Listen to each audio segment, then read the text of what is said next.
né? Existe sim um sofrimento, existe uma falta de habilidade, e eu acho que nós que somos pais de alguma forma contribuímos para isso, sim, não é responsabilizar, mas nós contribuímos, mas existe também uma coisa do coletivo, que assim, a gente precisa separar o que é a automotivação provida de um sofrimento e o que é uma tentativa de fazer parte de um coletivo. E isso me chama muita atenção. Eu preciso fazer parte do que está acontecendo com os jovens, né? E o que eu escuto muito é assim: o que a frustração nos permite? Lidar com o limite, lidar com o sentido. E muitas pessoas que se cortam, o relato é: eu preciso sentir alguma coisa. E a dor que eu sinto física, ela é mais suportável e ela é mais importante do que a dor que vem da minha alma. Então é uma forma de desviar dessa dor. E aí a gente precisa se perguntar de onde começou a vir essa dor. O que aconteceu com a gente que não suporta mais? E aí me veio essa outra coisa. A adolescência sempre foi um momento complicado. Sempre foi um momento difícil. E por que de repente os adolescentes não podem mais passar por esse tipo de coisa? E aí leva para o consultório, né? Então assim, será que toda demanda que está indo para o consultório necessariamente deveria ir para o consultório?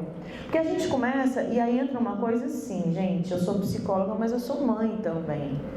Não tem coisa que mais apavore uma mãe que a possibilidade de perder um filho para um suicídio. E aí, só que isso acontece sim, de uma forma que a gente começa a ficar refém.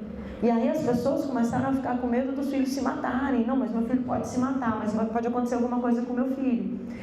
Isso por um lado, e por outro, é essa privacidade absurda.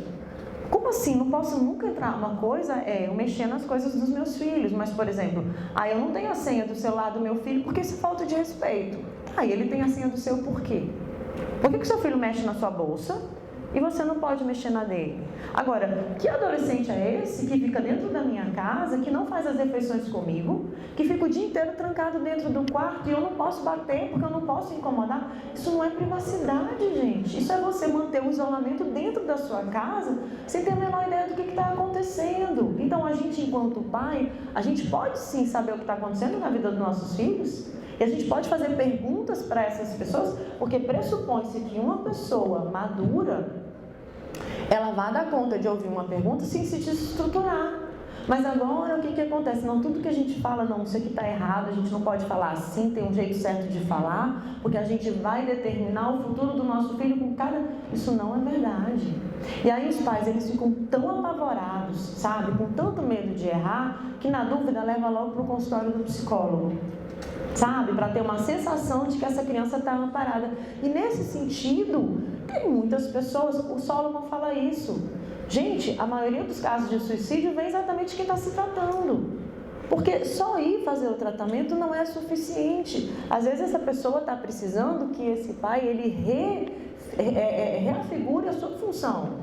Que é a função de dar segurança, de dar suporte, de dar a bronca, de fazer a pergunta. Mas quando a gente não pode nem fazer a pergunta, porque todas as perguntas viraram tabus hoje em dia, a gente vê pessoas mais frágeis e que, de verdade, procuram um consultório de psicologia, né? Eu sou suspeita para falar, claro, eu vivo do consultório de psicologia.